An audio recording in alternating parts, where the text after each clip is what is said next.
Pitaya, dragon fruit.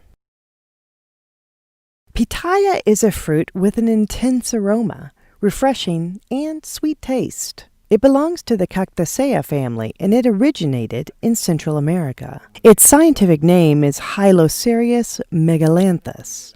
It is a climbing plant, which produces random growing roots on tree vines. It also has areolas with spines. Their preferred climate is in the range between 16 degrees and 20 degrees Celsius, at an altitude between 1,500 and 2,000 meters above sea level.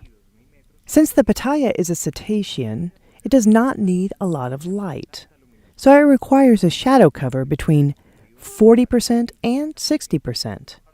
To achieve this, we can use other crops, such as castor oil plants or any type of legume.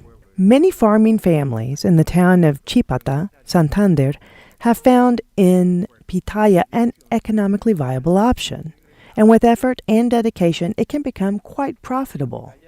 Pitaya is one of the cash crops that, fortunately for our region, grows very well here, and we've known how to develop it. Our farmers started with training courses provided by the SENA. Right now, there is some assistance from a private foundation helping us to get better organized. We can see that the development of this crop has been excellent for this region, and it has become a viable economic alternative for each of our inhabitants. Selection of stems for propagation. We're going to select stems in order to propagate the pitaya crop.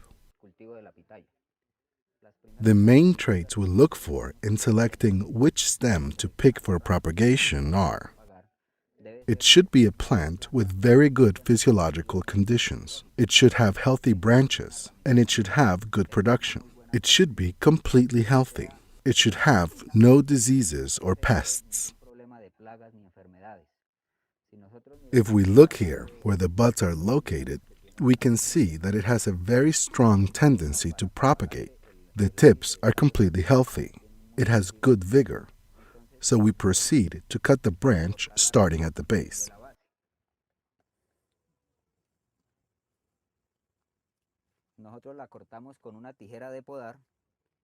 We cut it with trimming shears, with a little bit of effort, and we can pull out the branch, the new plant. Propagation methods. There are two ways to propagate pitaya. One is through direct planting. Direct planting consists of taking the stem directly, just as we have it now. We plant it directly in its final resting place with the help of a stalk.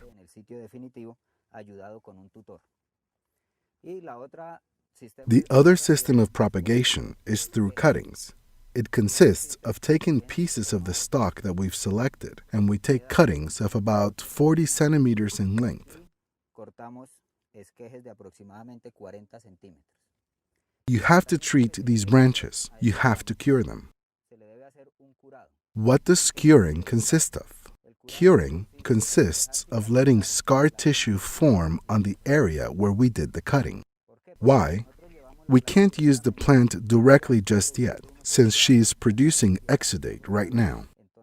The sap begins to flow out, and that's when you can get a proliferation of plagues and diseases, proliferation of nematodes. So what we want is for the plant to have scarred by the time it goes into the ground. What do we do at this point? We take out the cutting. Notice that there is an order that we have to follow, because the plant has auxiliary buds in a diagonal or triangular shape. So we have to remove the cutting in such a way that we retain the same distribution of the buds.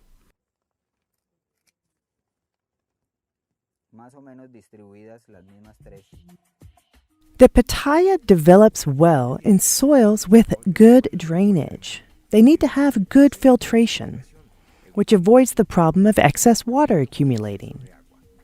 The pH of these soils should be between 5.5 and 6.5, meaning it should not be too acidic or too neutral.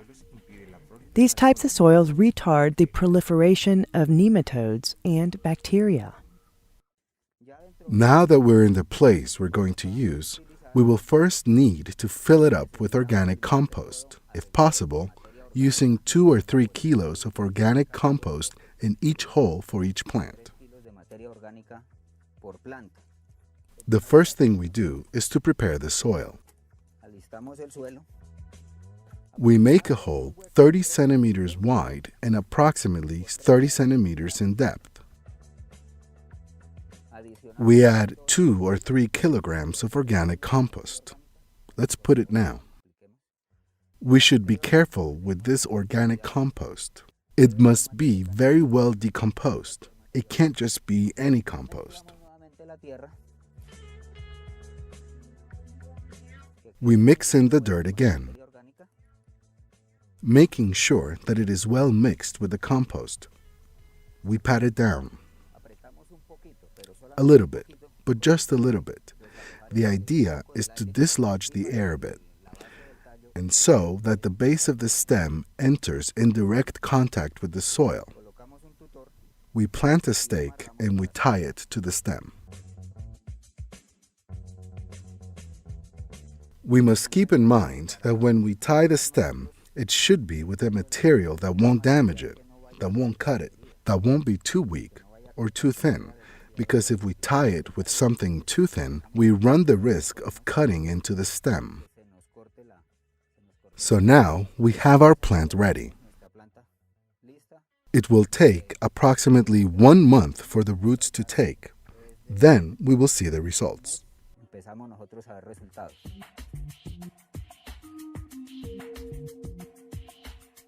Here we have the second method of Pitaya propagation through cuttings. So let's see how the process works. These cuttings have been curing for approximately 4 days.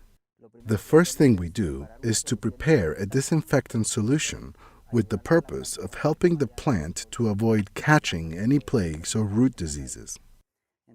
Then we apply a disinfectant, which could be bleach, the same bleach we use at home, made of sodium hypochlorite. We prepare a solution, approximately 10% sodium hypochlorite. We stir very well.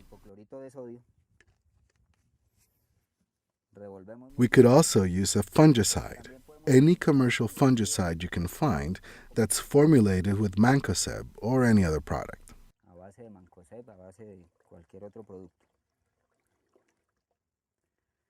We have to look closely at the polarity of the plant, since we must respect that it has a right side up, a lower part, and a top. How do we know that?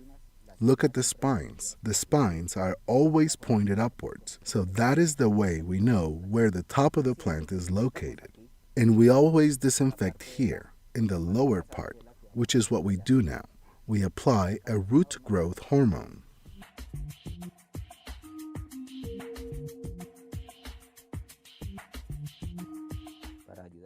To help the plant's roots grow. After we've applied the hormone, then we transfer her to this little plastic bag here. We have to be careful not to bury it too deep. It should have a maximum depth of about 5 or 8 centimeters. And then we fill it with dirt.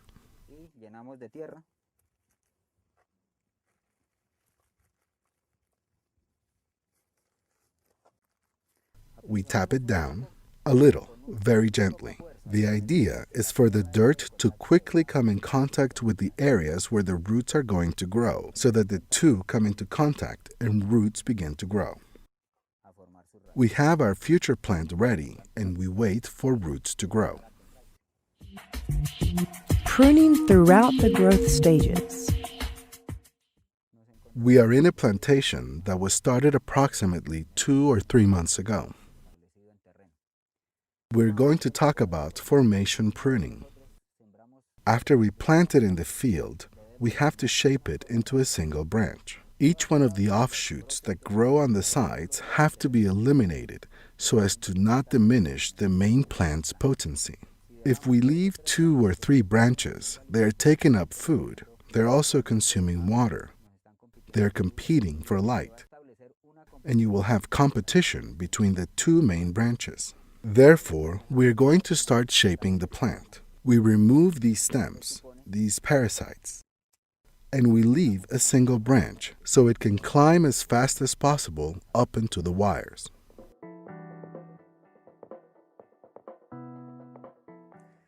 Here, you find a cutting that was not shaped by pruning. Note that the branches are too short. Why? Because they're all competing. They're all trying to grow out. The food is divided between the three branches and none is dominant. For us to avoid that, we must cut off these parasites and leave a single branch, which is the one that has to reach up into the wires.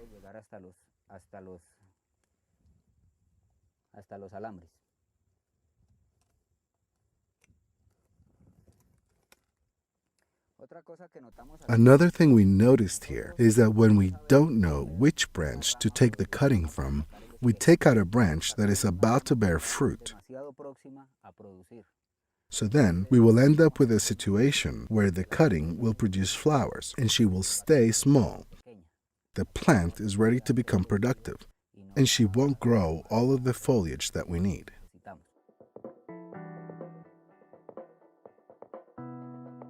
We are inside a plantation that is approximately 2 years old, ready to go into production. We will get a chance to observe here how to do shape pruning. We have a T training system. That's what this training system is called. It consists of a 2.5 meter stake. We bury 50 centimeters, leaving 2 meters out. Then you place a rod that's approximately 60 or 50 centimeters long to hold on to the 2 ropes.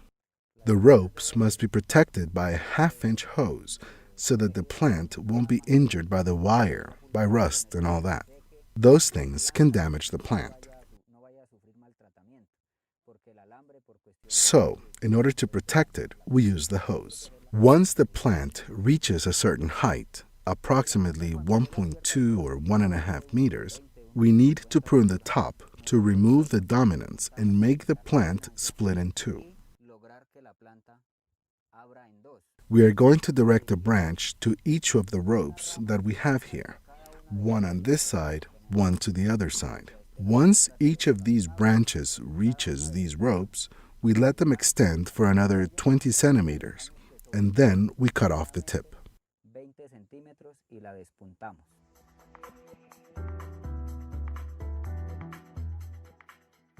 Here, we can see a plant that is already growing tertiary branches. Where do these tertiary branches come from? Let's remember that once the plant gets up here, we cut off the tip, and the same plant will grow lateral branches, which we redirect, each individual one, aligned in the direction of the hose.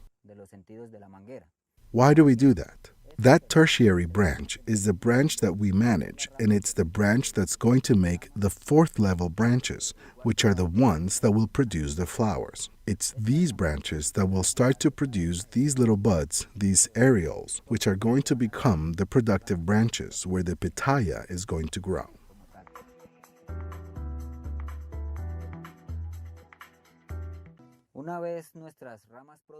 Once our productive branches have grown to approximately 70 or 80 centimeters, even 1.2 meters, then they will bend downwards. That's positive geotropism. When they reach a certain length, we cut the tip in order to induce flowering in the branches. Then, after we've done this, all of these little buds that we are looking at will start to blossom. Initially, you can observe a swelling in each of the areoles of the buds. Right before they flower, they start to swell up. After they swell up, you will notice a reddish coloration in the bud, which indicates that it's about to bloom, the first bloom. After the flower comes out, after approximately 150 days, then we will be harvesting the fruit. The flower.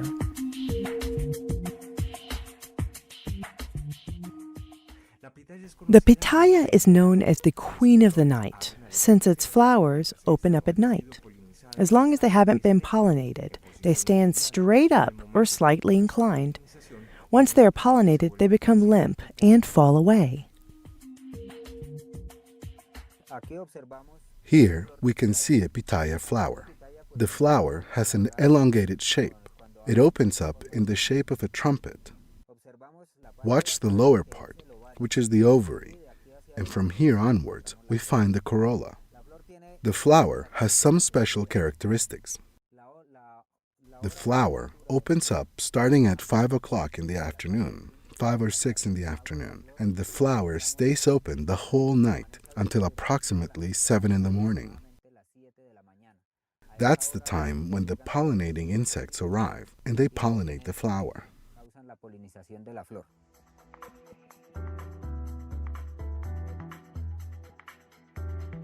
Here, we see a flower that has been pollinated. After it's been pollinated, it becomes flaccid and falls off.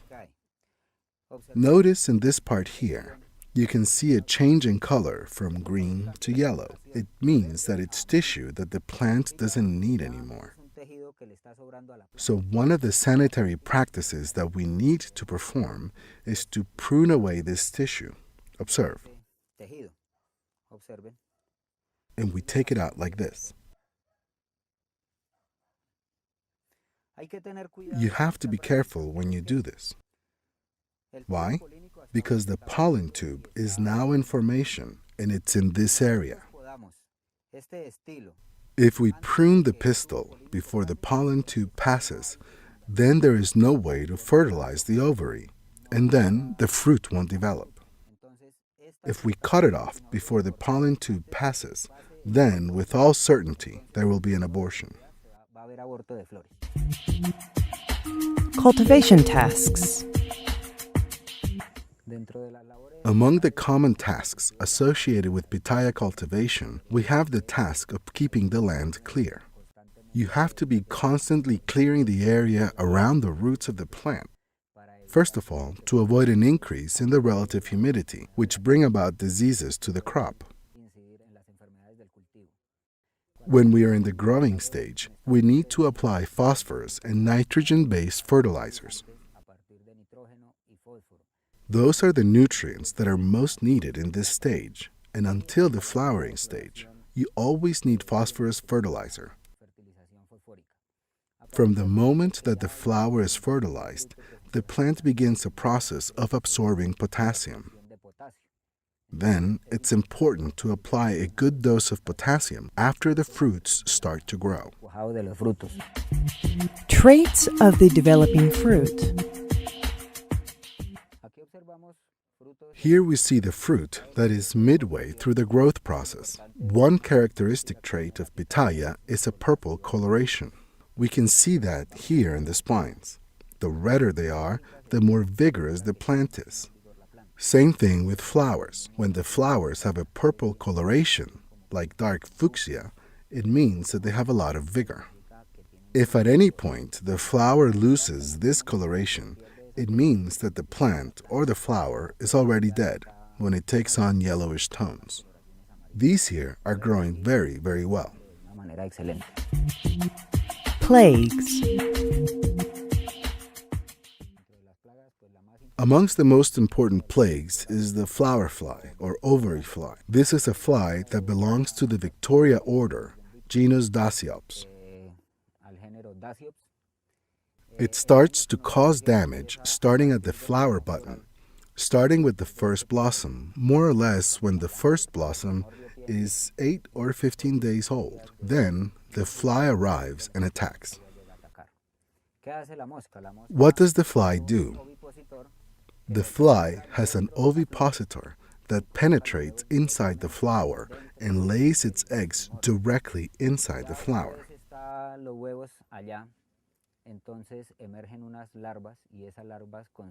Once the eggs are inside, then larvae emerge, and these larvae consume the entire stigma and the stamen as well. Therefore, the plant aborts because she can't fertilize. We have various forms of control for the flies. We have tried various methods. Amongst them, we monitor the crop with McPhail traps, where we put a chemical that attracts them.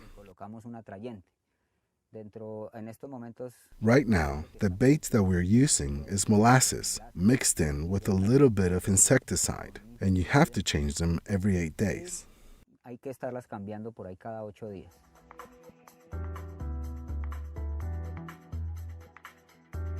One method that has worked for us, which has brought us good results here in the town of Chipata, is bagging the flower. This means putting a little bag around the flower, protecting the blossom.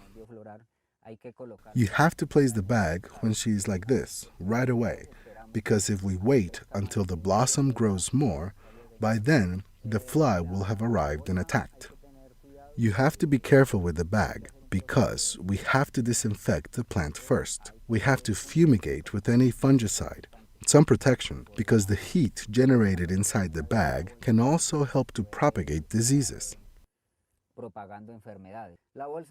We're evaluating the bag. It's still not 100% effective because we ran into trouble, because we were using a bag that was blue. And apparently, pollinating insects can identify the flower by its color to pollinate it. So we have to reevaluate the colors. We are trying out shades of white, shades of blue, shades of green. We're looking into it. Other phytosanitary concerns. The most serious disease affecting Pitaya is nematodes. These are worms that directly attack the root, inoculating it and preventing the plant from absorbing nutrients from the soil. The plant ends up dying of starvation. There are ways to control this disease, be it with chemicals or biological products. Among the management practices needed for the mechanical and biological control of nematodes, you must have secondary crops, such as calendula. Its roots have properties that repel the nematodes and help to keep them at bay. It takes about 6 months until we can harvest. After the harvest, you make sure that they're yellow, ripe, and then you clean them with a brush. You take out the spines and you cut them. After cutting them, we take them to a storage area where we can wash them. We wash them, disinfect them, package them, and send them off to market.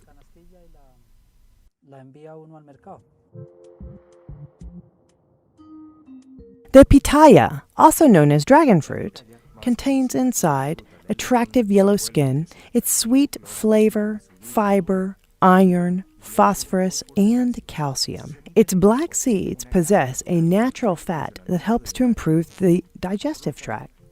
This means that it has a laxative effect, and it is recommended for cases of constipation. The pitaya is used in the preparation of salads and to make refreshing beverages.